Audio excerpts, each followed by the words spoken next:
boshla. Assalomu alaykum aziz obunachilar. Nexia 1 avtomobiliga propan ustunovka qilib beramiz. Propan ustunovka qilganda nimalarga ahamiyat berishga shu haqida to'liq ma'lumot berib o'tamiz va original reduktorlar.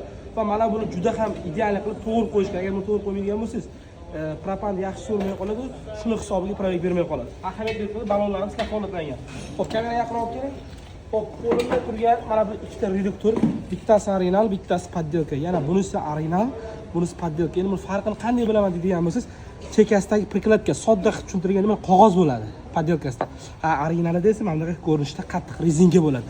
Va ko'pchilik ustunovka qilgan vaqtida propanni hididan qo'rqadi. Hidi chiqmasligi uchun mana bu narsani ham albatta qo'yishlik shart. Bu klapan hisoblanadi.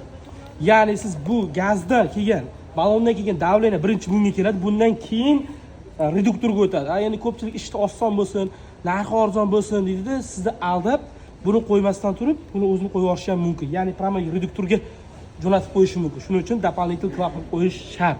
24 ga yetdi. Har qanday turdagi avtomobillarga GDI bo'ladimi, MP bo'ladimi, sifatli holatda propan va metal ustunovka qilib beramiz. Agarda sizga shu xizmatlarimiz kerak bo'lsa, obuna bo'ling. Har qanday mashinalarga ustunovka jarayoni davom etmoqda. Buni zamin xizmat qilib beramiz bunga.